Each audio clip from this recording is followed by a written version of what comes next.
DD214 Network podcast is for mature audiences only. Any videos, music, or entertainment not originating from DD214 Network is used and covered under Section 107 of the Copyright Act of 1976, also known as fair use. Opinions expressed are our own and do not represent any DoD or U.S. government entities as a whole. This podcast is for entertainment purposes only. Viewer and listener discretion is advised. You are no longer alone now, because we have you.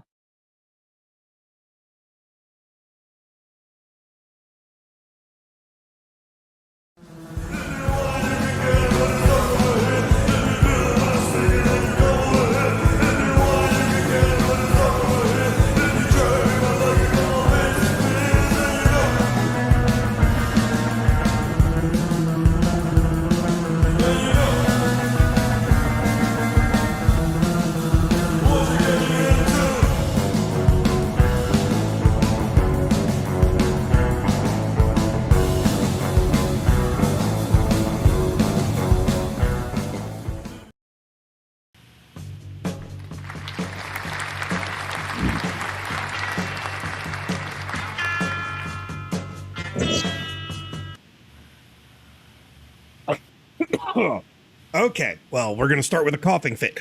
Good evening, everybody, and welcome to the DD214 Network podcast hosted by John Clean Sanchez, Jay, the self-proclaimed #1 cocksmith, and myself, Joe Squillini. Y'all better look the fuck out today. Our crayons are sharp, the box is full, our bottle of glue is topped off, and our helmets are on tight, baby. We about to rhism with the tism. Let's get this fucking party going. And Gio, we're not late, you're just early. That's how it goes. It's funny, we were late for morning rips this morning because we were diddle-daddling, having a good conversation, and then I was like, oh shit, it's 9:59, we need to go. Right? We need to go. It's time to go. That's how we do. It's how we do.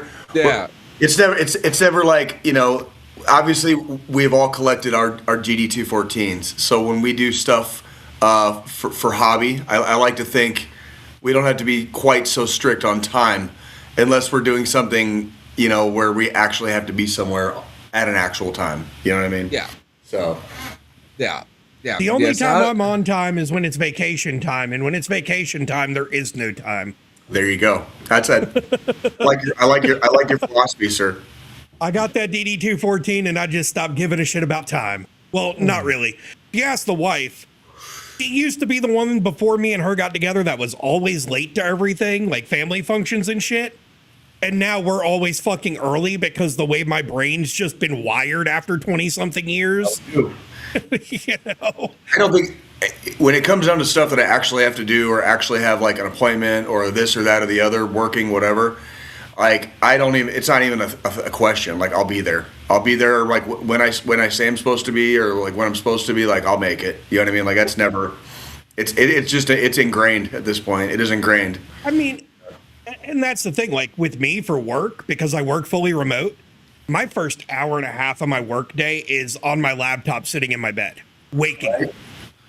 Responding to emails and just sorting through clerical junk before I actually have to jump into meetings and shit. Waiting for your coffee to finish making so you can have a cup of coffee. Mm-hmm. Hell yeah.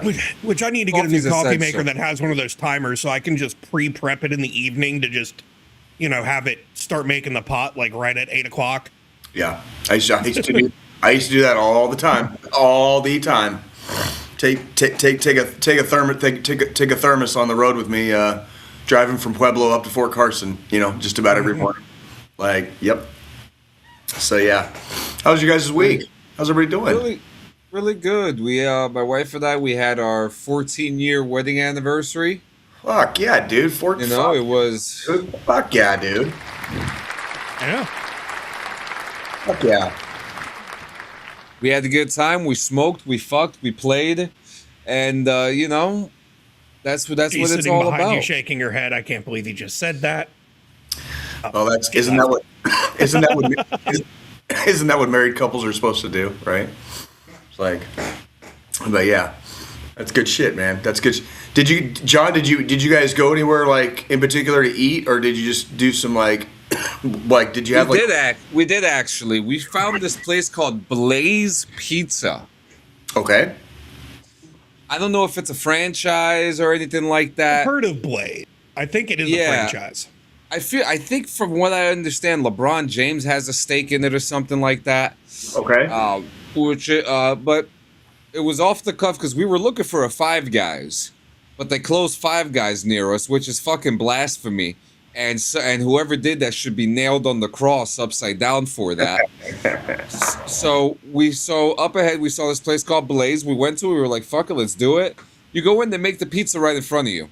Okay. Mm-hmm. You know, they make the pizza right in front of you. They got a bunch of different topping styles and flavors, cheesy bread.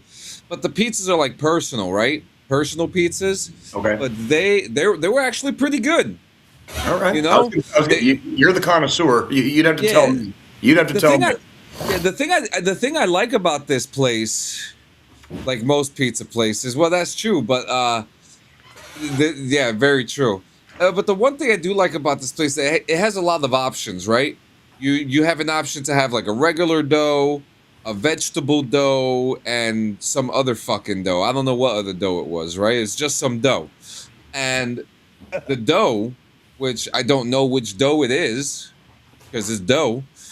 And I can't identify dough like that. Yeah, dough.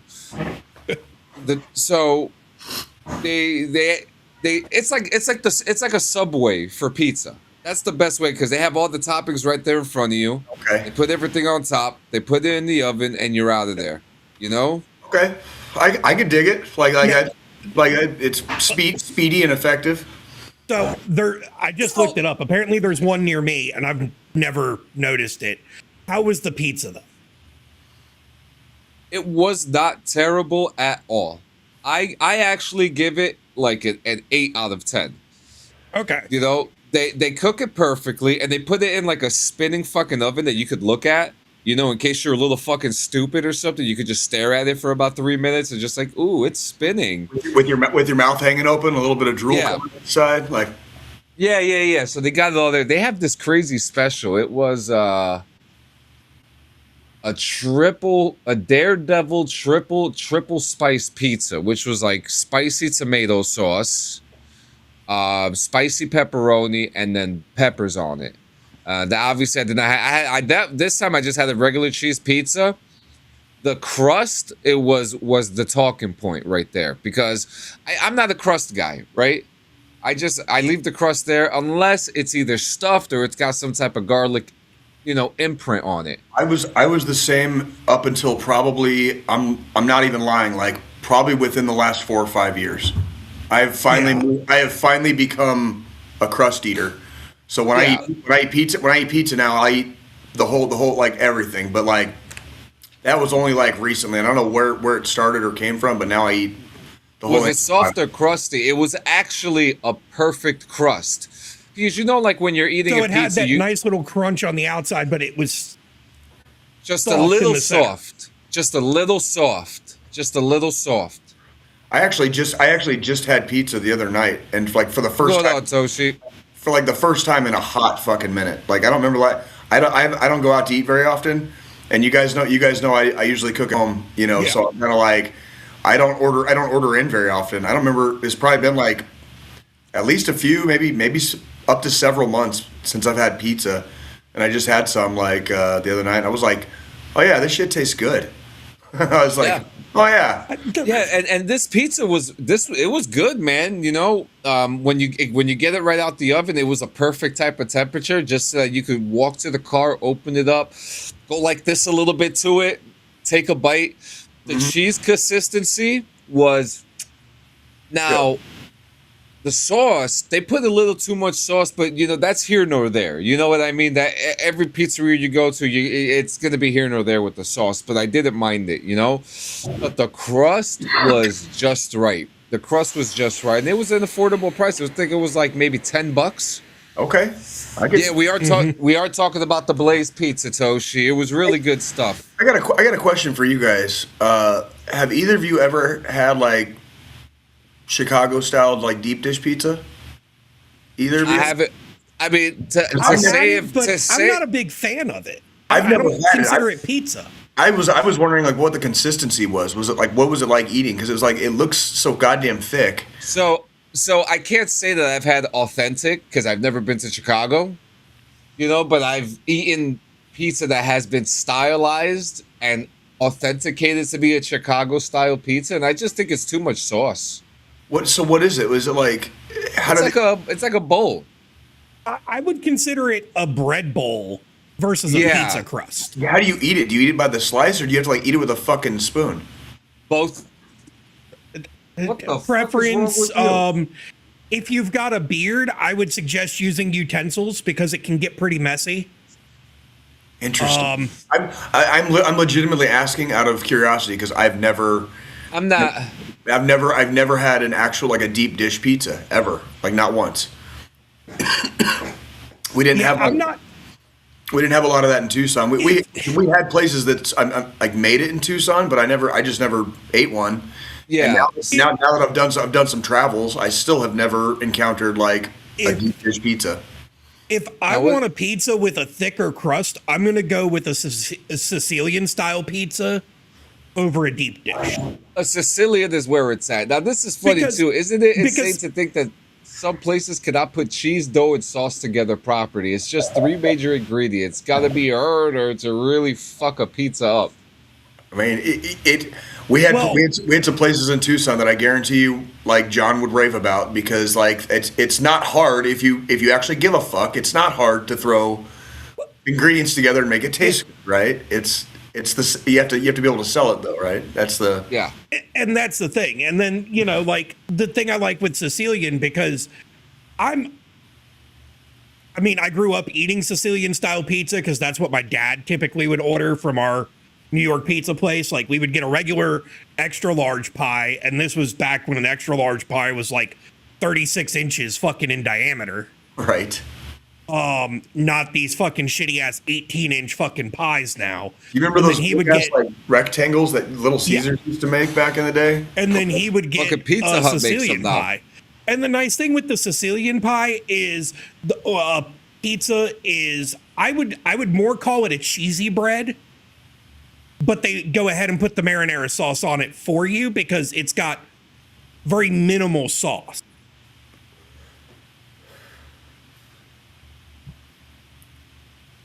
Yeah, a Sicilian is good. Same that can be said about burgers. The herderness veers its ugly little head. Yeah. Yes, it does. Yeah, it really does. There's a really good burger joint. Speaking of shit that I haven't had in a while, there's a really good fucking burger joint like right around the corner from me, like legitimately around the corner, and they're so fucking delicious, but they've gotten expensive, and I'm like, is it that place that we stopped at? Hi Boy, yeah, Hi Boy. Yeah, and that was a fucking delicious burger. Oh my god, they do it. God, they do it so well. It's just like it's literally like it's got to be a treat once in a while because like it's not cheap anymore.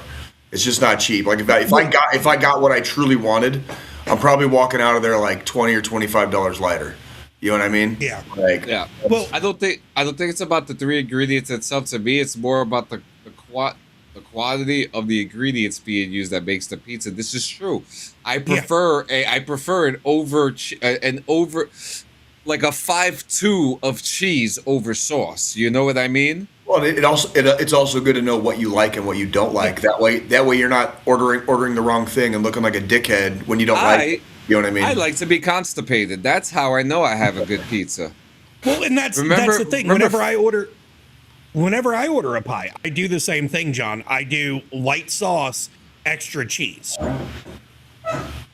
That was the other thing. That Blaze Pizza put on my pizza. Fuddruckers. They put fucking ricotta cheese on my pizza, and I didn't even ask for it. It's just part of the cheese. And I love ricotta cheese. Well, you said it tasted good. It was the ricotta. But yeah, other than that, we played some games. We got prepared for our show. We're actually recording a video tonight, I think. Podcast comes out on Friday. Okay. Other than that, we just hung out. Ness wants to know where that place is at. It's in Linden. The closest. Get the fuck off me. The closest one that's to us is in Linden. So there's got to be one by you. To Gio, real quick. Gio brought up Fuddruckers. Like, Just got a real quick funny anecdote about Fuddruckers. Fuddruckers is the last place I officially ate at as a civilian on my way to basic training the first time. Like when I initially joined. Yeah, we went up to Phoenix. Obviously, I had to go up to Phoenix, obviously, to fly out, because I lived in Tucson at the time. And when we got to the MEPS area and they took us to the hotel, we were under some strict rules, right? But we went to Fuddruckers. Me and a couple of other guys, we went to Fuddruckers for like our final meal, basically as civilians. And that was my last meal before I went to training, because we flew out to St. Louis the next morning, and then got bussed down to Fort Leonard Wood. That looks fucking pretty good. Yeah, so that was my wife's pizza. That was the carnivore. That looks like something I would eat right there. That's fucking. Will you stop it? That's freaking. That's usually. I usually get like if I get like a frozen pizza from the fucking grocery store or whatever. It's usually like 4 meat. You know what I mean? Like something like that. Like give me some goddamn protein. You know what I mean? Yep. And then this one was mine. This was the cheese pizza. Yeah. Look at those pockets of fucking ricotta just all over that motherfucker. It's beautiful, isn't it? It's fucking beautiful. I would eat both. I would eat both. Like that looked good. My cat's trying to tell me something. Like, did you kill something or something? Like, what's going on? Something ain't feeling right. Late at night. Murder. Other than that, we started working on stuff for the little shop that myself and Gio have been working on for the last fucking past year. Yeah, it's really interesting stuff, but started making dominoes. Got some dice being made. Got a whole bunch of stuff being made for the store, and I'm very excited to show some of that stuff off. And Gio, just so you know, when I showed you the domino, Francesca was pissed off at me. She was like, "You're supposed to let it sit." I'm like, "This is a fucking sample. It's a sample. What do you want to do? It's a sample." But things are coming out good. We're gonna have a lot of cool stuff in the new shop coming out very soon. Yeah. So, including grinders and trays and cone fillers. Pokers, trading card deck boxes, and stuff like that. Yeah, epoxy is thankfully cheap enough. Yeah, it's so much better than fucking 3D printing too. For now. Yeah, up until I get the stupid idea to be like, let's do a fucking table. Yeah, that's funny though. And then I could He's retire. only like 3 more epoxy projects away from that, by the way. I'm just throwing it out there. It's once you start making shit with epoxy, eventually you get to making fucking tables. Oh, what the fuck you think? What the fuck you think I'm gonna do after this? Fuck me. I'm just saying. There's no John. There's no shame. One of the bartenders at my watering hole does epoxy, and she does countertops. Like, no shit, she's made tables and countertops. Like, she's done it. Not for nothing. Once you understand, like, okay, so like when I look at it, it's like baking, right? Mm-hmm. Because baking is a fucking science. Yeah. Like, that's so correct. when I'm making the epoxy, I'm doing measurements like I'm getting ready to bake a cake or some shit like that. You know what I mean? It's got to be 1-to-1. It's got to be right. Gio's been giving me some good tips about how to keep everything clean. And I can't wait for epoxy is about layering and time. Yeah, I can't wait for me and him to get together and put our feet up like little twinks and start, making bracelets and shit and stuff like that. So, it's a lot of good stuff. We're trying to be crafty over here on our end, and we're making a chess set too. So that's going to be nice when that comes out. So we're we're doing that tonight. So that's going to be fun. The you and Gio little twinks thing, I'm assuming Gio's the power top. Oh, yes. There we go. Look, there you go. Friendship cock rings. Yeah.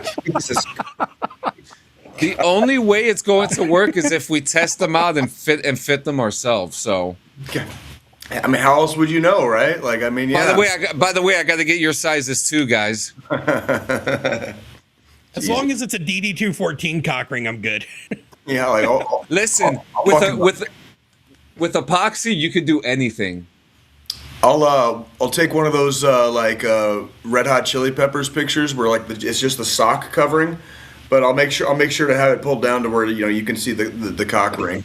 The cock ring will be exposed. Well, I just look at this. I think we just found our once we figure out everything, we could start doing. Look at that, penises, small penis silicone modes. Look, they got dildos on Etsy ready to go. ready to go.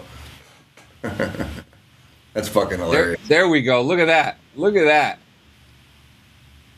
We don't even need to mold our own penises. Yep, Gio said I'm sold. We're good.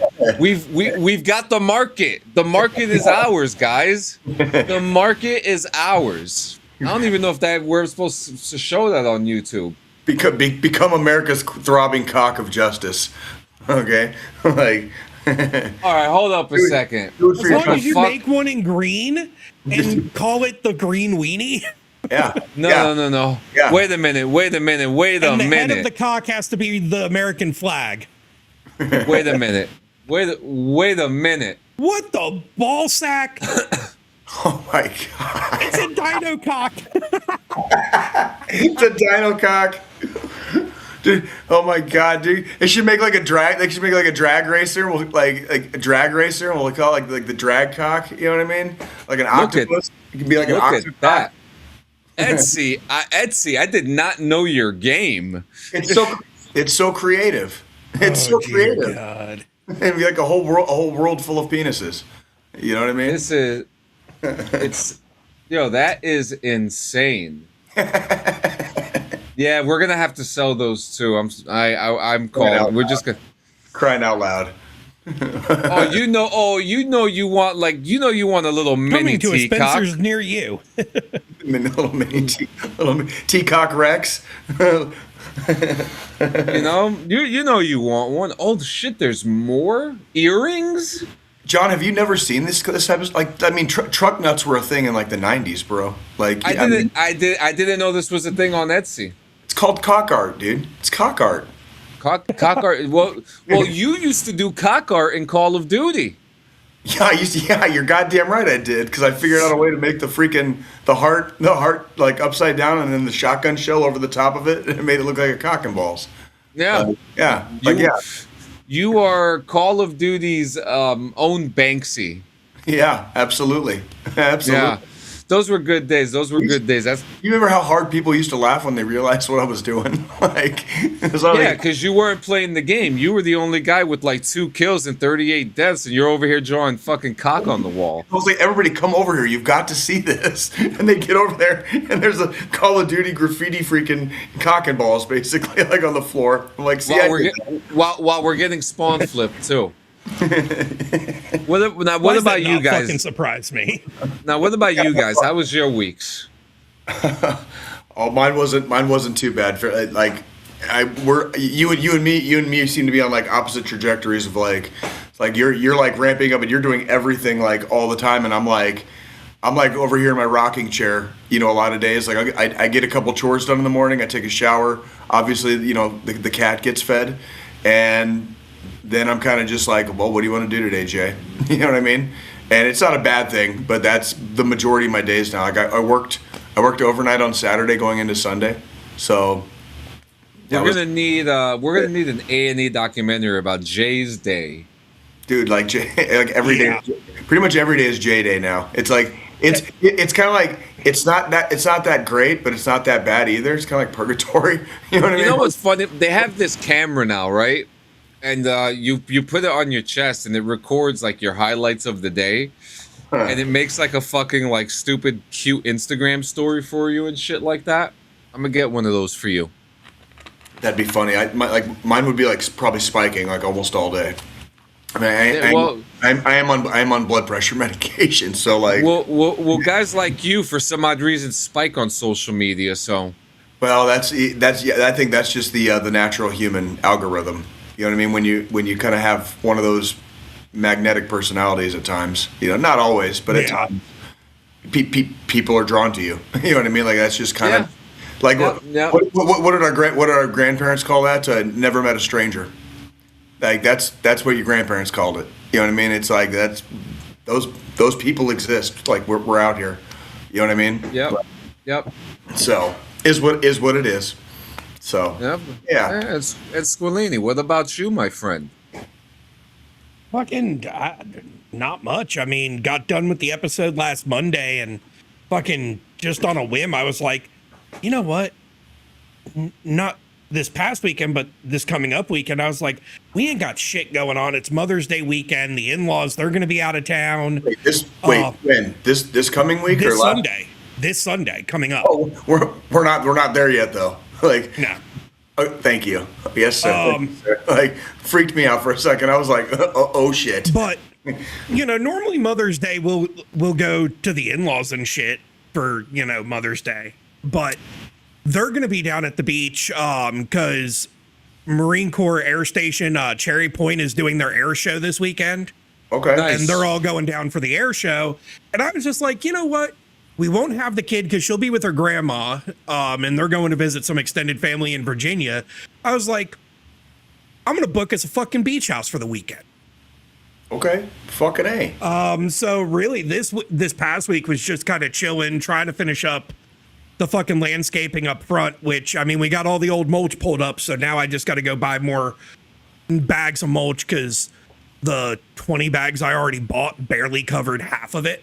That's one of the reasons I named this episode what I named it, because it's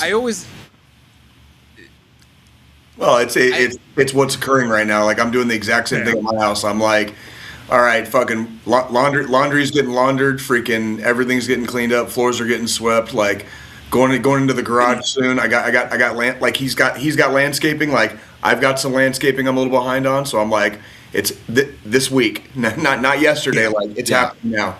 I was like, and that's the other thing. Like I went into the basement and I started going through all of our fucking storage totes, and that's mainly all the tech related stuff because I've had a lot of shit posted on Marketplace trying to sell for over a year now. Like we were still when we were moving out of the townhouse, I posted shit to sell and it just hasn't sold. So now it's just throwing it in big contractor bags and putting it in the trash bin because at this point it's like. It's been a year and a half almost and it's not selling, so just gonna fucking toss it. That's where that's exactly what that I told myself. It was sometime towards the end of last year. I was like, all right, you're about to be here for 2 years now. Like this spring, like after the winter thaw, like this house is getting a fucking makeover. like yesterday. Fucking yesterday. Yeah. Like it's time. And so I'm like rearranging my bookshelves, freaking gonna go through the goddamn garage just like you. Like, and I'm not looking forward to it, but bet money there's some shit in there that I probably would be like, well fuck, I could have used this 6 months ago. Right? Like that kind of shit. Exactly. Like that's what I'm literally like that shit's getting organized. Once it's organized, it's either getting sold, donated, pitched, or freaking boxed back up. You know what I mean? Or put somewhere here in the house. That's it. Like But I mean, between that stuff and then buying some more storage solutions for the basement, so there's a little bit of a better organization pattern down there.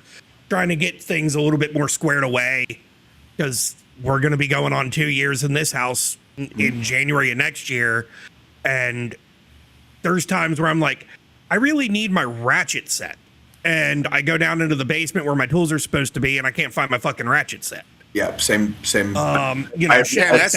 ratchet. I have the same dilemma sometimes. I do. And the next thing you know, I'm at fucking the hardware store buying a new fucking ratchet set, only to 3 days after I fucking used the new ratchet set, find the old one. Found the one that you had. Yeah, exactly. So that's part of the deal. Organizing, trying to get shit taken care of, and then work. Just work. Yep. Work. I did got an open position that I'm trying to hire for right now at work, and my entire, even over the weekend, during my downtime when we weren't doing shit, I was sitting on the couch with my laptop, sorting through fucking resumes. Right.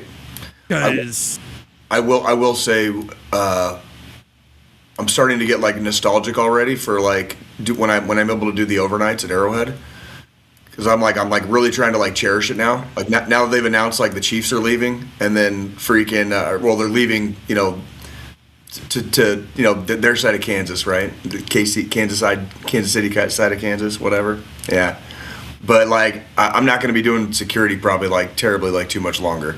So I'm like kind of like trying to enjoy it while I can, like when I have the moment. And like there are some like I get to see some cool shit. I get to see some really fucking cool shit. You know what I mean? And a lot of it is stuff that a lot of people don't get to see when you're just like going to your event or your sporting event or whatever. So it's like, and I get to experience it with like nobody else there. So if I really want to just sit there and like read a plaque or a little thing at the, you know, like the Hall of Fame, you know, the Chiefs Hall of Fame or whatever, I have the time where I can like actually just sit there and like do it. You know what I mean? Yeah. Like that's it's freaking that part's always cool. That part like still doesn't get old. I still get excited when I think about like, oh yeah, I get to work at fucking Arrowhead tonight. You know what I mean? That's still pretty fucking badass. Now Squillini said he got this beach house, and every time I hear that DD214 member is going to be at a beach house, I get worried. And if you know, you know. Hey man, they're one of the we're all about like freaking the party, man, and like beach houses turn into like beach parties, and that turns into like a two week bender that when you wake up from, like you're like in some ripped ass like jorts like down in Tijuana somewhere, like missing your wallet. You know what I'm saying? I'm at that, like, okay, if we went back 10 years, yeah, I'd have gotten a beach house at a party beach. The beach we go to is like the old people beach where it's just relaxation, you know.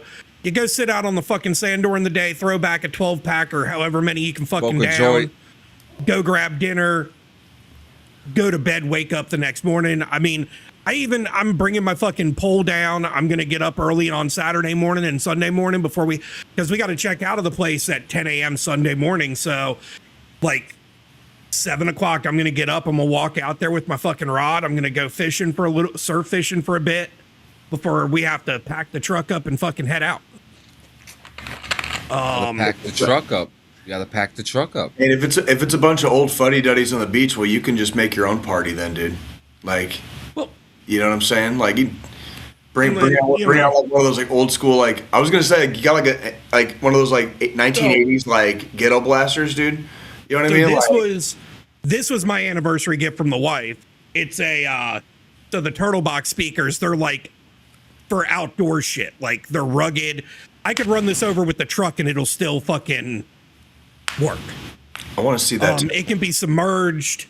It's got magnets, so you can magnetize it to surfaces and shit. That's tempting. Like, it is tempting. I'm not going to fucking do it because this tiny ass speaker was $250. Yeah, I know. But it's tempting. It's really tempting. But, you know, we've got our speaker. We're going to go sit there. I just want to know if they're advertising it. I just want to know. We're going to go sit there, you know, me and her in our beach chairs with our fucking, you know, fucking sunshade shit, relax, just enjoy each other's company. We'll probably run into the in-laws at one of the places we go to eat because they're going to be at the same beach we're at. Okay. And we all go to eat at the same places when we're down there. So a lot of mercy. So, I mean, we'll probably end up spending some time with the in-laws in the evening on Saturday evening because they're going down Friday also. But me and my wife, we were smart. We ended up both taking half days so we can leave and beat all the traffic through like Raleigh-Durham area, going down to the coast. They're all working until 5 o'clock and then heading down. Right. So, like, we'll be at the beach 4 or 5 hours before they get there because they're going to have to deal with rush hour traffic and we're going to beat it. Oh yeah. Yeah. That's good though. Like I'm glad you get to do stuff like that. I'll be parlaying about 500 miles west here at the end of the month, and I'm really looking forward to it. I always enjoy the drive and some of the things you get to see kind of like on the way. You know, just like the traveling aspect. The thing is, and like going down to the beach, we go through my old neck of the woods. So every once in a while, we'll stop and, you know, meet up with one of my old buddies from high school or something, or, you know, shit like that. either on the way down or on the way home. Sure. So it turns into a little fucking adventure every time we go anyways. And we've been saying for the last couple years, we just want to, once or twice before the big family trip that we take every August, we want to go down, just me and her, or now that the kid's with us full time, the next time we go down, we'll take her with, because she's already not happy we're going down without her, because there's a pizza place we go to all the time down there that she really loves, the kid really loves the pizza at. So the kid's like, just make sure to bring me a pizza back. I like that. Like that. I love it. I love it. All right, you want to talk a little bit of shit about somebody? I mean, well, what else do we do? It's our guest who's back again. Oh, yeah, so Scotty. Yeah, so let's we're gonna watch the beginning of this and just check this out. Wait, who is this? Who's this dickhead again? Dick Broom. Oh, that's Dick Broom? Yeah. Yeah. What did he grow? He's growing a beard now. Yeah, what did he grow his shit out? Yeah, and he changed his voice too, but listen to this. Okay, here we go. All right. I've seen a lot of people ask this question. Why did you lie about your service? No, you definitely lied about your service, Scotty. You admitted it to me on our phone call. Remember? Here he is reaching out to a brand wanting some sort of sponsorship, directly calling himself a combat veteran. The guy who had like the most views or most videos in reference to all these allegations where he started the Scotty files. I'm not suing that guy because I mean I have this run of us coaching. All right, so he's back, okay? He is back. And he has been asked about why did he lie about his service? And he goes on to say that he didn't lie about his service. Okay? But he never deployed with the military. He deployed with as a contractor for some fucking for some PMC company or whatever. And he's still doubling down on his lies. He's equating contracting with being a member of the service DD214 community. Is that what I'm understanding? Well, yes. So he's a mercenary. Well, hold on. He's equating deploying as a contractor with being a combat vet, because he did technically serve. Well, yeah. You could never did it for a National combat. Guard. Yeah. So, but he didn't do it while he was in the National Guard. Exactly. Correct. Right. Then they're two different things. Those are two different things. Like you get like that's where a lot of our stuff, like a lot of our benefits that we get derive from if you deployed, it puts you into a different category. It puts you into a different category of benefits. Like and it's that's it. I don't fucking fuck. What, does this guy like? Does he like bad attention? Does he miss the army? I don't fucking know. I know. I mean, I want to be very, very clear. I'm gonna drop kayfabe for like 15 seconds. I want to make it very clear on this show. Okay, we don't take ourselves too seriously. Okay, we like to have fun. We will always tell you, you do not have to fucking lie about what you did or did not do. There is no shame in any of it. Okay, there is honor in every MOS. There's honor in everything that everybody did when they served. Okay? Like, you do not have to fucking lie about it. We three will openly, like, I will, like, you want to find out what Jay Campbell did on fucking deployment? Fucking put in a fucking FOIA request if you care that goddamn much. Okay, have nothing to hide. Nothing to fucking hide and no shame. Yeah. Okay? So we love our pogues just as much as we love our fellow combat vets. Pogue is a mentality, not an MOS. And not everybody gets to go, and not everybody serves the same amount of time. So if you did one contract and you're out, so fucking what? You still served. You still stepped the fuck up to the goddamn plate and probably knocked it out of the park while you were in. So I'm sorry. Yeah. Back into kayfabe so I can fucking get happy again. Yeah, well, I mean, so, that's... And it gets worse because we have another one here. Listen to this. And also check out Nikki MGTV, great military channel.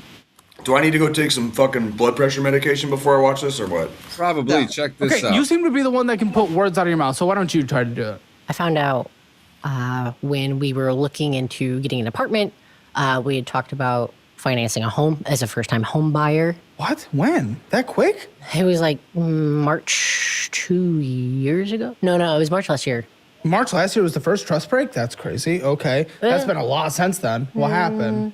I was talking to his parents about him sending emails to the VA about getting his paperwork and all that stuff from when he was in the military. What branch? He wasn't in it. I had a friend of mine who... Wait. Okay, you weren't in it, but you were emailing the VA? No. Huh? No, I didn't. It was all just a story I had with one of my friends who was in the Army. We talked about joining in together, and he was older, and I got a letter from saying he died in active combat. This should be the first red flag that you see from this gentleman. Yeah, so first off, when your friends die in combat, you don't get a fucking letter for it.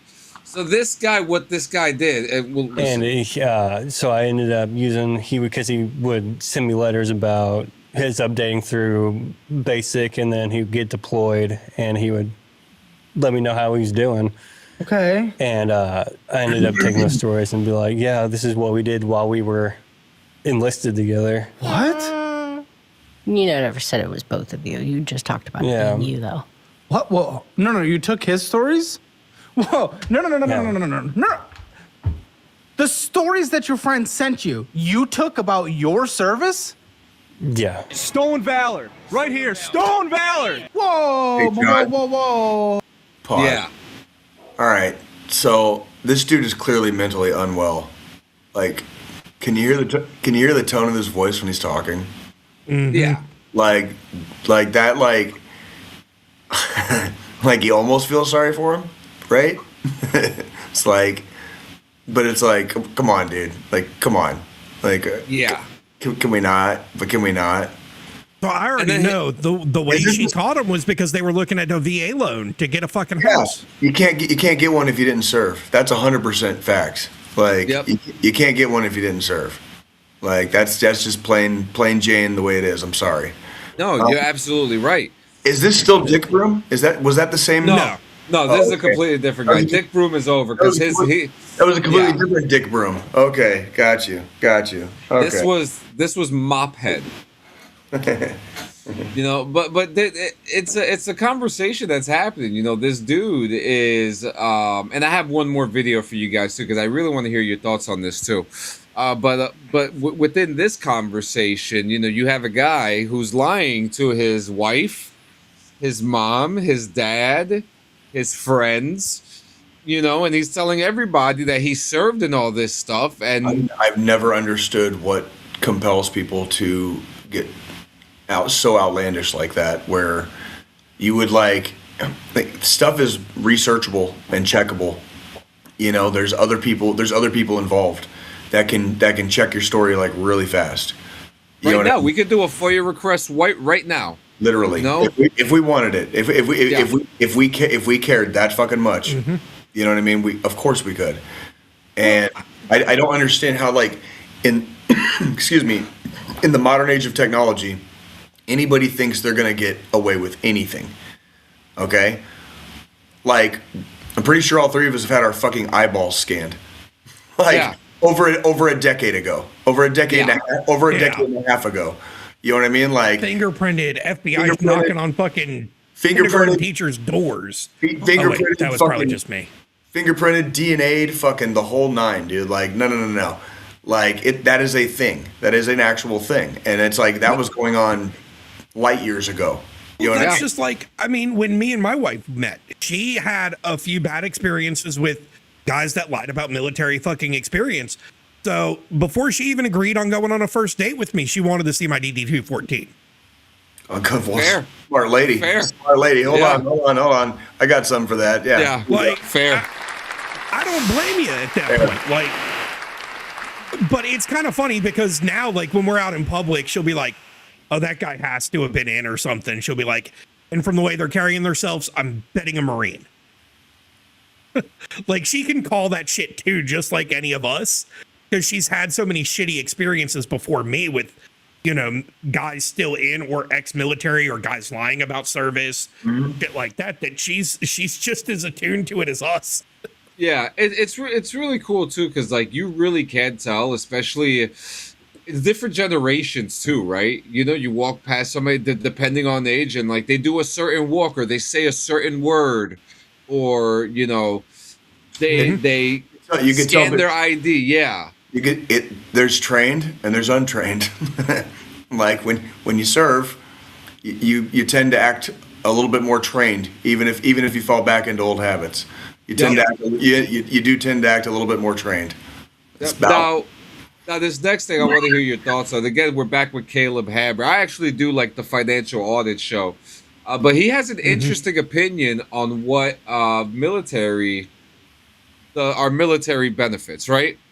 Check this out, and I want to hear your thoughts. Guy in the military gets 4,000 hours for the rest of his life as a cook because of hearing loss. We've had multiple guests admit that they got injured outside of their service, but because technically they were still in service, like it was off base and all this stuff, they get 100% disability forever now. Oh my God. Yeah, I want veterans to get so much money. I really do. I advocate for like a pension system. There's a forever pension system, but because we call it disability, and the trend for military disability signups has been like this, and then past few years has just gone straight up, which really sucks because it's 4% of the federal budget now. And when there are people that are actually homeless vets, and there's people on my show that have obviously abused the system, that's obnoxious. There was a So a pension system versus our disability benefit. What are your thoughts about this? I think that's kind of like that's a dangerous ground to walk on. Like that's a very, very like he definitely seems attuned to being able to call people out on their bullshit, I guess. Yeah. But the actual percentage of people who are making false claims is pretty fucking low. Like it's you know, if you're talking about like it's not the veteran's fault if the VA fucking awards them like 40%, 60%, 75%, 90%, 100%, 100% P&T for life. Fucking does not that is nobody's fucking business. That is if there's a problem with that is a problem within the system of the VA, not with helping the veterans. Well, so I don't even think it should be an argument over whether it's considered a disability or a pension, because fuck that, you know, because like that breaks the social contract between the veteran and the organization that we served. Well, you know what I mean? And also if you really look at it from a wider scope, and he's probably not looking at it from that wider scope because he never served, there technically is a pension system when you hit that 18-year mark where you can retire from the military, then you get retirement benefits. Isn't it 15 right now? Did they lower it to 15? I think they lowered it recently. I don't know how recent it came into effect. I think it's a staggered. It's like a staggered tier. Yeah. It's like a staggered tier. So it's like whatever. I don't know what all the numbers were, but I mean technically there already is that. You just, you know, if you only did one contract, if you only did a 4-year, 6-year, 8-year contract, whatever it was at the time you signed up, then you don't qualify for that pension. But if you have any injuries that came from service, you qualify for disability. Yep. They're two totally different systems. That pension's already in place. Yep. Because even after you get out at that point where you get the retirement benefits, you also still qualify if you have service-connected injuries to go through and get a disability rating at the same time. Hey, can I throw something in here real quick? If everybody starts getting worried about how much of our federal budget is being taken up by disabled veterans, maybe we should stop sending them to fucking war.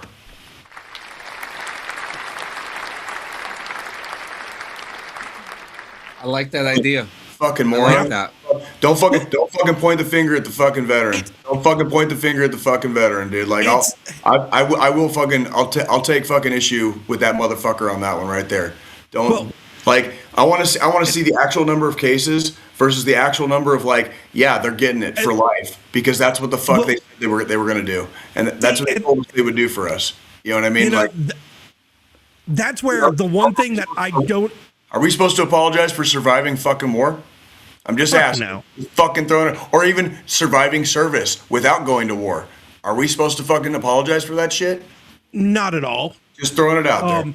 But see, I think that's the one thing because he's not prior service or military. You know, he has these guests that have come on the show that have gamed the system. They're getting ratings for shit that wasn't service connected. I don't know why you would. I don't even know what.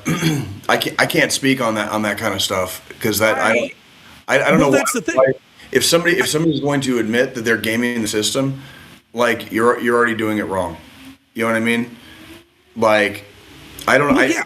It's really hard to quantify. Like, it's like it's integrity. It's like we had like the Army values. You know what I mean? Like it's fucking integrity. It's like just tell them what the fuck changed from the day you fucking joined service to the day you got out. Just tell them what fucking changed. Start there. Well, and that's the thing.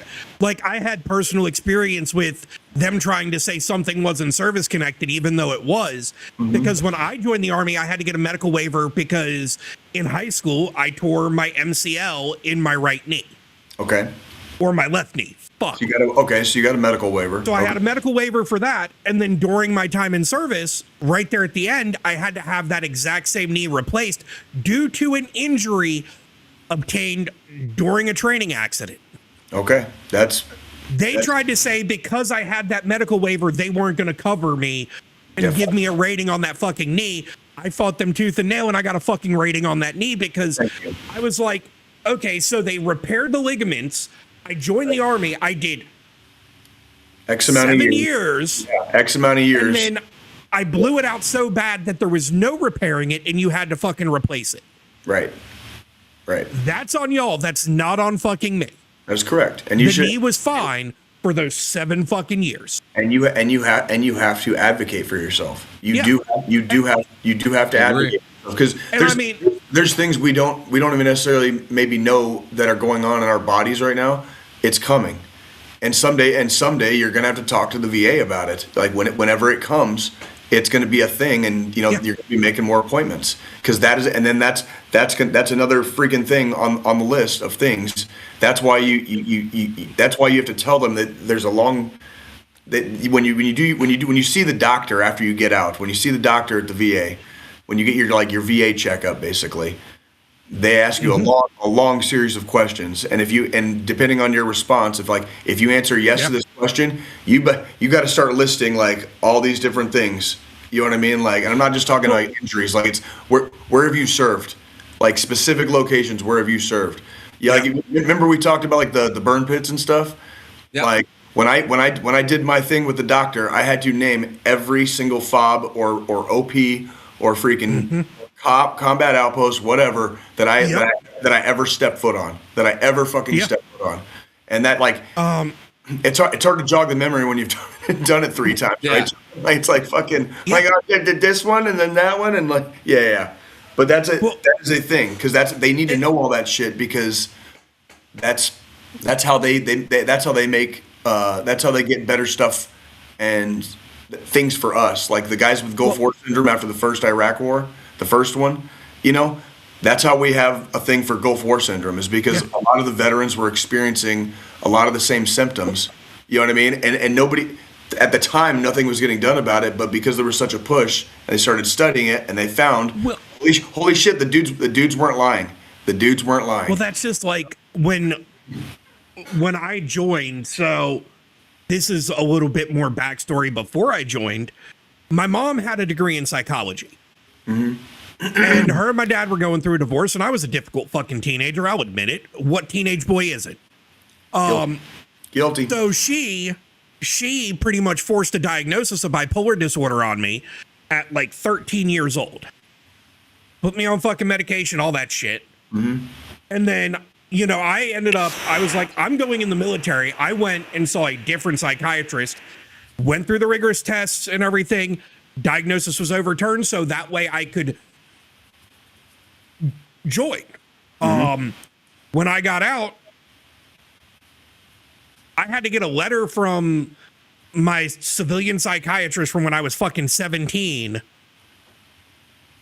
for me to get my fucking rating for PTSD, stating that the bipolar disorder diagnosis was fucking inaccurate and it should have never been given to me. Like, it's just, you have to advocate for you have to advocate for yourself when you're going through that process when you get out.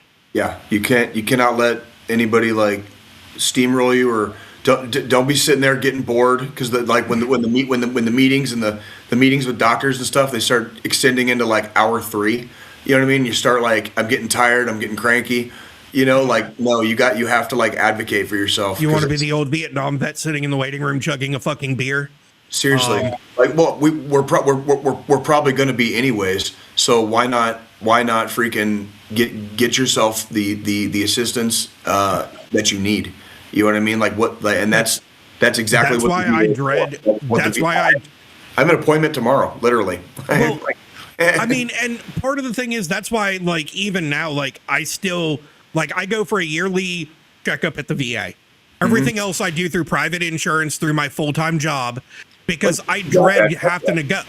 Yeah, well, and you've got that, and I'm glad. And yeah, and that's the thing. Like, if I've got the sniffles, no, I'm not going to sit here and fucking try to schedule a VA appointment.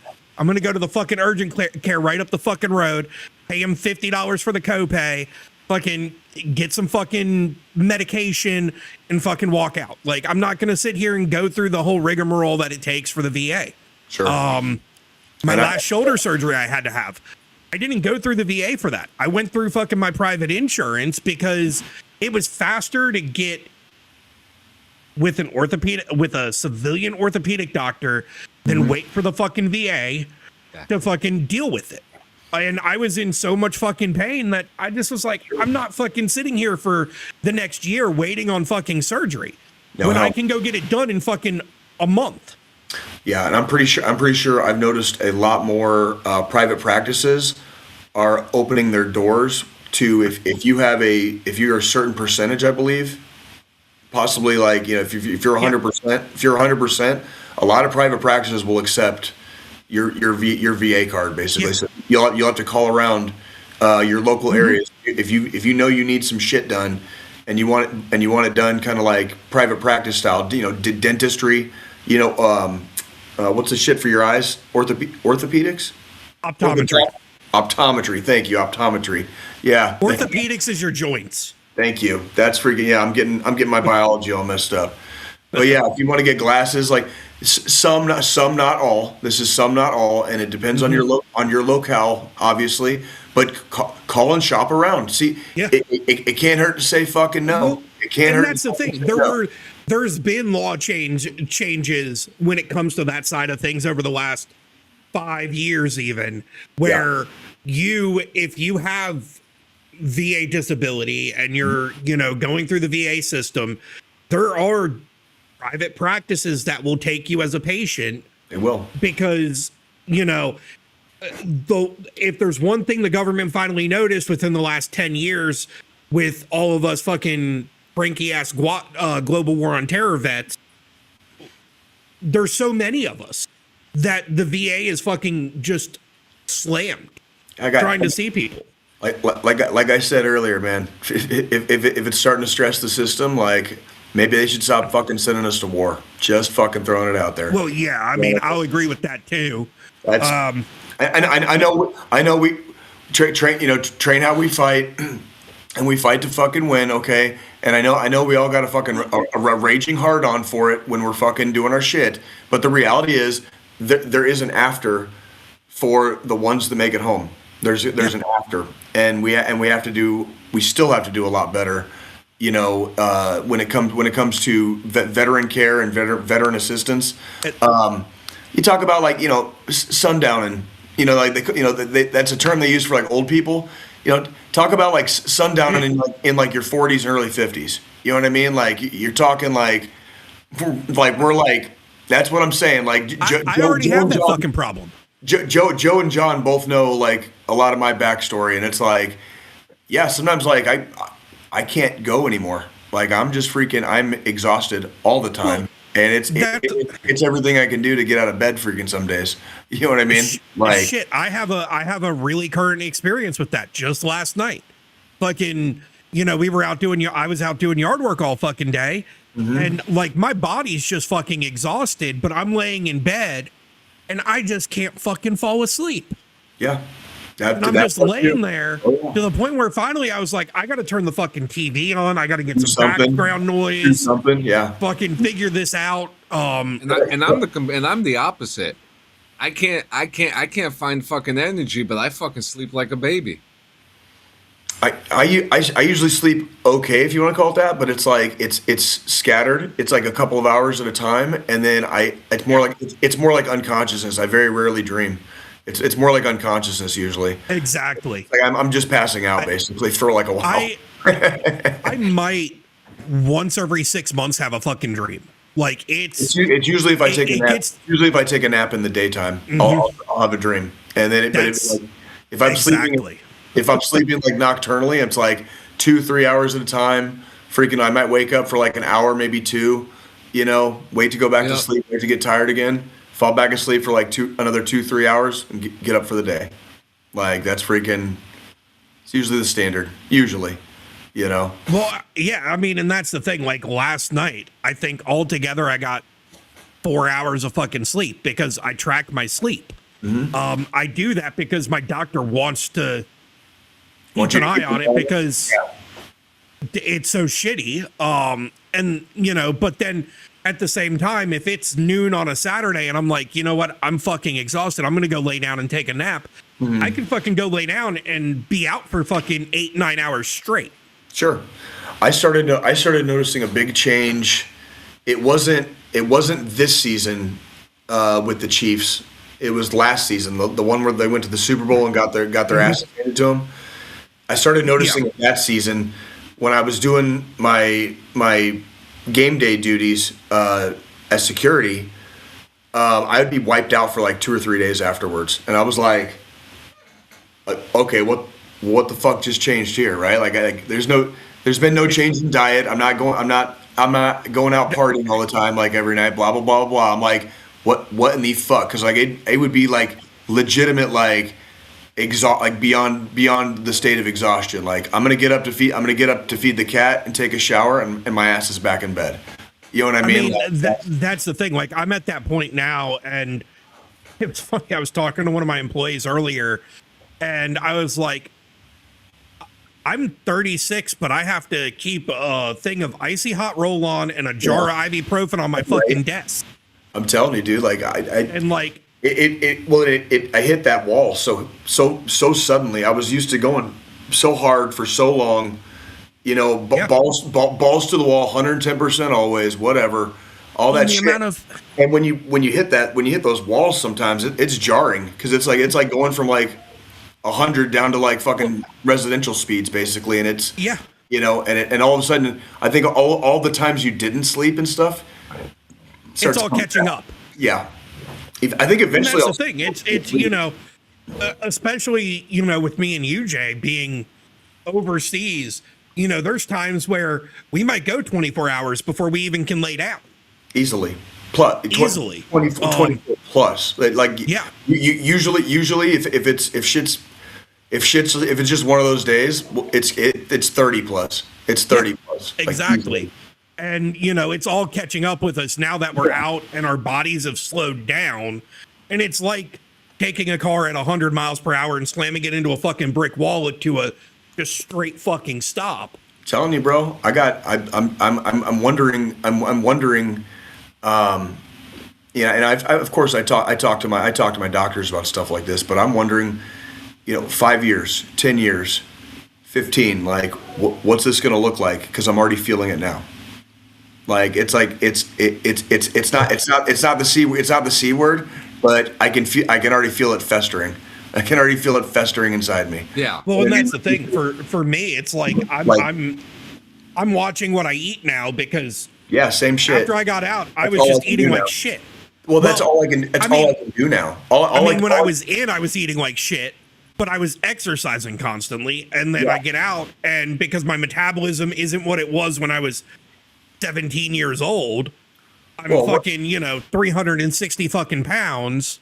Well, it's even to the point where like just paying attention to what I'm putting in my body, like I've cut back a couple of stages on my beer drinking, and I'm literally doing nothing different, but I lost 10 pounds, and I was like, oh, well, I figured that's about how much. I enjoy my beers when I go out. I enjoy my beers, and occasionally I'll buy a 6-pack and have one at the house, but not. My beer's not stocked with, or my fridge is not stocked. These? My beer's not stocked with fridge. Like, no. Yeah, like I don't usually keep alcohol in the house, so I'm just kind of. These ultras that I'm drinking right now were left by the last cookout we had when we had our bartender friend, her friend, their boyfriends over. One of the boyfriends left fucking like almost a whole fucking case of ultras at the house. He was like, you had us come over. He just left these. I just, throw like 3 or 4 in the fridge on a Sunday, and then that way they're cold for fucking Monday nights, and then I drink them, and then I won't have another beer until later this week when we go out to eat. I'd probably buy, on average, I usually buy, because they're cheap, so I'll buy two 6-packs of these 16-ounce cans, usually PBR or hams, whatever you guys. Yeah. But it's only when I go out once in a while for like to run like an errand or two. So like that might be like once every 2 to 3 weeks, sometimes more. So like that's about as often as I have beer in the house, and then I just I'll drink on them until they're gone. But that might be another week before they're gone, because I just don't do a lot of my drinking at the house. Well, shit, I've got bottles of bourbon in my whiskey cabinet that I've had for 2 fucking years now that are still half fucking full. Yeah. Oh yeah. So, back when we were in Tennessee, back at the beginning of March, we found that tequila that my wife really liked that we tried at the hotel bar when we were in Kansas City. I bought her that bottle. She hasn't even fucking opened it. Yeah. Well, there's we're not big drinkers. Like I think a lot of people sometimes get the wrong idea about what I would just basically call social drinking nowadays. Like it's just because I can put down 5 or 6 pints and still stare you straight in the eye and speak relatively like okay, that has nothing to do with like anything. Like that doesn't mean I go home and drink 6 more.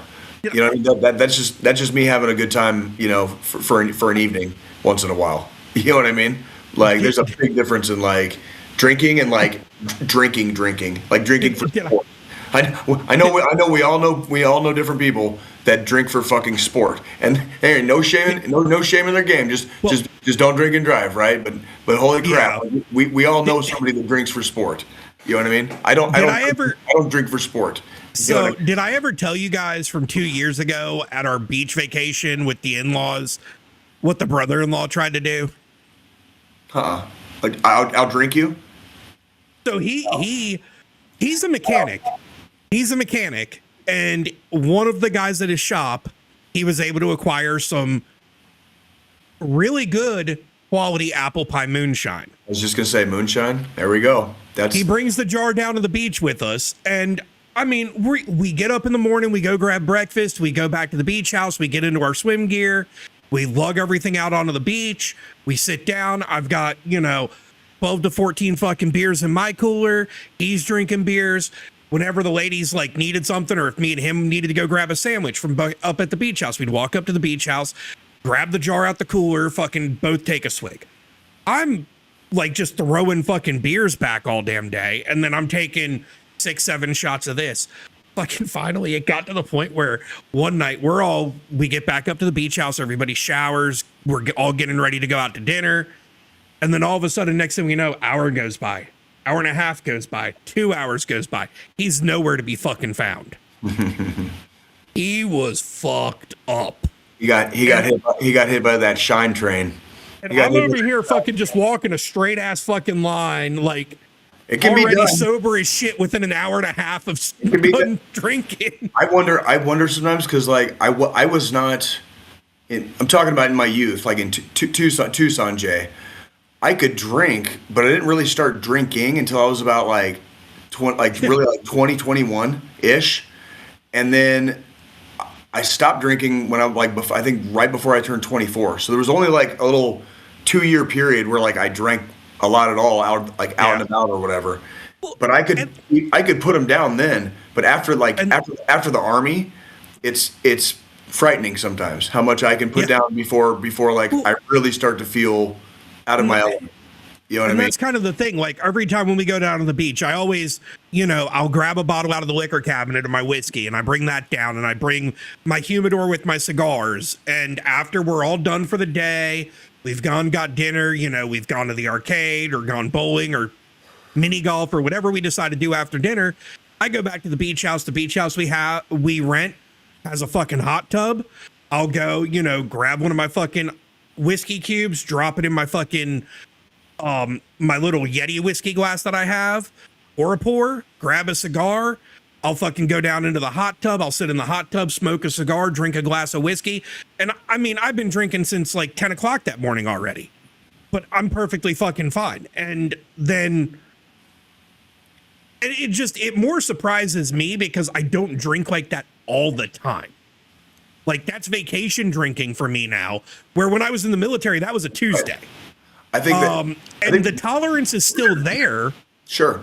Even though I don't fucking do it all the time anymore. I think that's 100. You're nailing it. You're nailing it. That's where you're getting at. Like it gets scary how much I can throw back. Yeah, without even fucking noticing. Yeah, like I think that's one thing that like kind of like freaked my parents out. Like after I was in the Army and I'd come back here to Kansas City to like visit them. You know what I mean? Like on leave or whatever. And I could sit there and just like drink a 6-pack and like nothing nothing even happened. You know what I mean? And I'm already on my 4th one and I'm not even feeling it yet. Yeah, and it's like, and we just, we've only been on for like a little over an hour. It's like I can just drink that shit like water. Like, and it's not, again, as always, not saying it has no effect, and I'm not saying eventually it doesn't catch up sometimes. But generally speaking, if I'm just sitting there at my watering hole and just kind of doing like the 12 or 16 ounce curl, you know what I mean? I could damn near do it indefinitely if given the proper motivation, if I was like, awake enough that day and not tired. Mm-hmm. I mean, I can go quite some time before my metabolism stops catching up to the fucking beer coming in, because for some reason it seems to be a lot faster than beer. Like, so like I'll be metabolizing before I finished like the next one, basically. You know what I mean? So like I'm always about like one beer ahead. If I drink just slow enough, I always stay about one beer ahead. In other words, I'm on a 2-beer buzz, and I can just maintain that 2-beer buzz kind of like indefinitely. So yeah. So John, you've been be smart about your drug use, kids. Be smart about your drug use. Alcohol is drug. At the end of this conversation, we do want to say drink and partake in recreational, whatever it might be, responsibly. Don't drink and drive. Don't smoke and drive. Well, I mean, if you're smoking cigarettes, you can do that and drive, but don't smoke. We are too old to be making fucking excuses for that bullshit. I don't want to hear about all the stories of all the shit that we did when we were kids. We're not fucking kids anymore. We're not kids anymore. Be responsible with your fun, kids. All right? Be fucking responsible. Have fun, but be responsibly fun. Okay? Thank you. But, John, you got anything else for us? So the last thing I got is that GameStop is in the conversation of buying eBay. I don't know what that would mean for much of anything, other than are they trying to take over their distribution? They're a $12 billion company trying to take over a $55 billion company. So I just real quick. But they also have major investors too that could help with that. Bolster the numbers. Quick show of hands. When was the last time any of us used eBay? I actually been using eBay. I don't. Well, I mean, with your newfound addiction to Magic the Gathering, I could see that. If I have or ever did, it would have been a long damn time ago. I want to say, I went pretty much straight. Once I got into the Army, it was basically Amazon. by the time I was in the Army. So I didn't do a lot of internet shopping when I lived in Tucson pre-Army. So I made maybe once or twice to get something very specific, but not very often. I can tell you exactly the last time I used eBay. It was 2015. I had just gotten my back pay check from the VA after fighting for my disability from 2013 till 15. So it was like 2 years worth of back pay. And I bought a Apple IIe, a development model from when Apple was initially developing it, where the inside of the chassis was engraved with all the signatures of the original development team of the Apple II, including Steve Jobs and Steve Wozniak. That's pretty cool. And I spent way more money than I fucking like to admit on that motherfucker. Yeah. And so, yeah. And it's sitting in a storage unit. I probably need to pull it out and put it on display in my office. Yeah. Now, I've theorized earlier on Morning Rips today that because GameStop has gone through this collector's transition, where now they're starting to have more and more collector's items, and the games are not really part of the conversation there anymore. Really, the only people who are really going to buy the games are parents who are buying games for their kids, or people who still like those physical copies. So I kind of feel like, and with eBay having its reputation of having a lot of items that you could get that are collector's items, I feel like that GameStop might be trying to go into the live commerce world or network, if that is, which is kind of weird for them, to be honest with you. Well, maybe once they got kind of bailed out a few years ago, that we actually covered on formerly DD214 Gaming for a while. When they got bailed out and they survived, like, because they almost folded, like they were on the verge of folding, and now with their little resurgence has come what seems to be a lot of progressive thinking amongst the corporate types. Okay, and when I say progressive thinking, I mean forward thinking. They're not just worried about freaking the next quarter. Okay, they're worried about next year. They're worried about the 3-year, 5-year, and 10-year plan. If they can keep this shit up, I mean that's kind of what multinational corporate conglomerates do, right?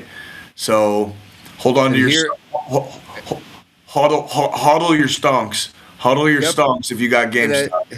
And as you can see here, there was a drop with GameStop, with their stocks and stuff. It's not looking good for them right now.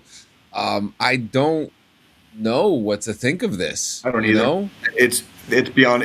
All this is beyond my realm. Like, it's weird. It's weird. It's a weird move. It's almost like playing fucking Magic the Gathering in real life with like money. You know what I mean? It really is. It's like, so, I won't pretend to understand it. I never really have, but apparently it's what keeps the fucking lights on at night. So I got nothing. They're keeping the lights on apparently. So I mean, it's something to keep an eye on to see where this ends up going soon. Because who knows? Who honestly knows? But that's all I got for you. You know, we could go into our final thought. Whoever's got it today. If only I had disposable income. Hold on. What you got, Joe? He's about to. Because of this eBay talk. What's that? It's an Apple IIc with the monitor and everything. Yeah. For $500. Dope. On eBay. eBay with the fucking Macintosh logo too, the original. You know what's crazy too? I miss the Apple merchandise line that they used to have. You remember that, Squillini? They had like the sweaters. They had that watch. So they bunch of jackets. They still have that stuff. But now you can only purchase it. Cool. And you can only purchase it in the store at Apple Park. Where the fuck is Apple Park? The one in Silicon Valley? Where their headquarters is, where the spaceship is. Oh, you could suck me off and call it a day with that. Jesus Christ. Fuck out of here. I'll just Jay, get a it's your fucking turn. I'll just get a fucking bootleg one from fucking Etsy or some shit like that. Fuck that. Speaking of which, can we show the screenshot that we had from earlier?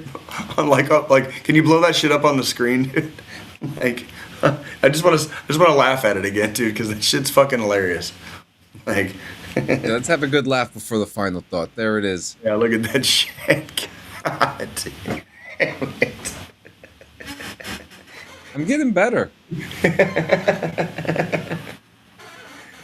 Have you ever you want to see the one I did earlier for me and Gio and Strobridge? Yeah, please.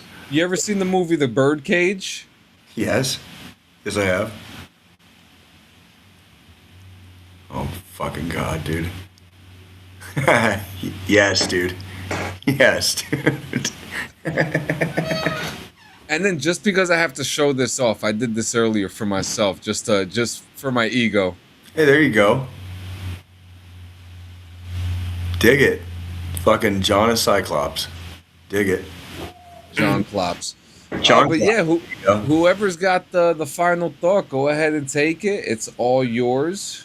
I think it was me last week, wasn't it? I did it last week. Okay. Yep, you're up. Here we go. Yep, I made a note of it. You're like, you have to do the final thought this week. Hello, everybody. We're at that time. First thing with the conversations we've been having today, I definitely want to call out that if you're a veteran, if you have your DD214 and you haven't yet, go start the process with the VA. Go get access to your medical, your dental, any potential disability that you might be entitled to via, what happened during your time in service. It is important. Also getting in with, a psychiatrist, a therapist, getting, everything in check, because the civilian world is no joke after you've been locked in the proverbial birdcage of the United States military. Yeah. Yep. For that.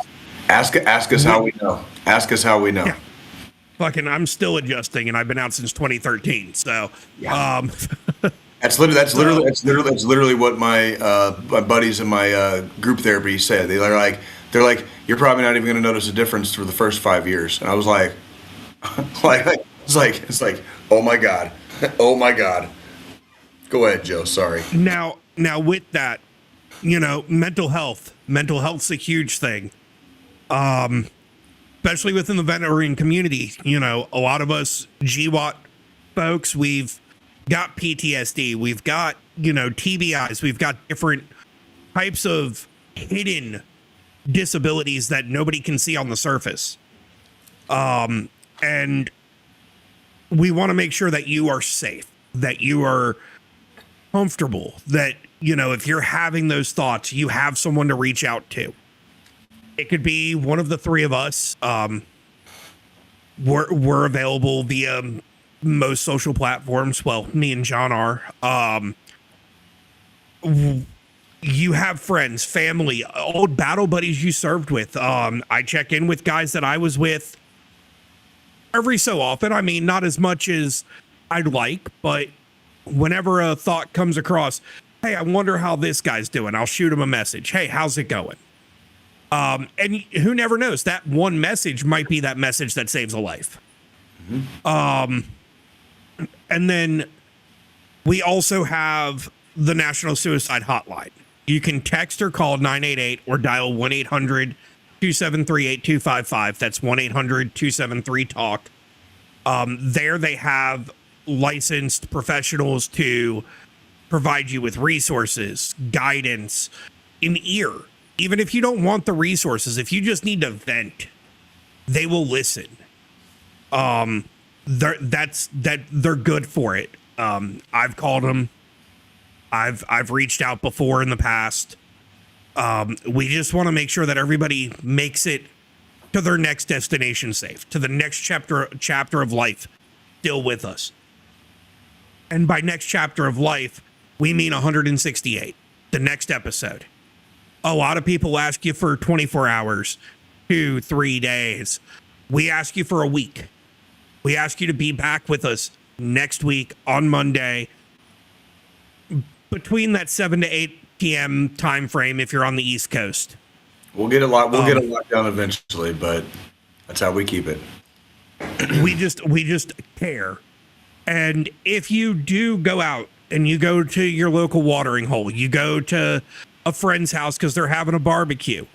If you're going to drink, don't drive afterwards. Stay safe. Stay safe out there. But most of all, just keep yourself in check. There you go. There you go. I love it. I love it. And then guys. for the Thank rest you of the safety brief. Yeah. If you do decide to go out in public this week, wrap it before you tap it. Don't drink and drive like we've already said. Mm-hmm. If you end up in jail, find the biggest guy and assert dominance. That's about all I've got. All right. You're good. Climb on his back, bite his balls or something, you know? White socks, drink water, you know, the whole 9 yards. Or black socks in today's standards. No, we're not doing white. I refuse. I won't wear socks. I got white socks on actually. If we need white socks, I just don't have to wear socks. My legs are that white anyways. I don't think I could be mistaken. I don't think I own a pair of white socks right now. I don't think you do. You said that. I got out of the fucking army and I got rid of my white socks. I don't think I have a single pair anywhere. Not even in the garage. Again, they transitioned from. When did they transition from white socks to black socks for PT? It's during Sergeant Major of the Army Daly's time. Okay, so that was right there at the end. I was getting out when that transition happened, so that was kind of like mid-career for me. It's like mid-career. Like we started with the white socks and the great PT shirts. Mm-hmm. You know, I will still to this day say like our goddamn jackets and pants for the PTs, like with the black and yellow uniforms. Those were good fucking PTs. Like, out there making us look like we were fucking all supporting the fucking Pittsburgh Steelers. Yeah, but dude, I'll tell you what, man. Like they're comfy as shit, and I've got a pair or three in the garage. Like that's part of spring cleaning. I ordered a fucking set of them off Amazon the other day because they were so fucking comfy. I'm getting ready to do some laundry, like a lot of laundry, like stuff that I haven't touched in a while, unfortunately. So I'm like, and I'm about to go get crafty, so it's perfect. All right. Yeah, but we love you guys. Make us a table, John. Yep. Oh, I will. I got you. We'll see you guys later. I want a little mini Teacock Rex. All right, I got you. I'm gonna order that. I'm gonna order that tonight. We'll see you guys later. You guys have a good night. Stay safe. Stay stoned. Drink water and get boned. There you go. Don't get the discreet packaging if you order that, John.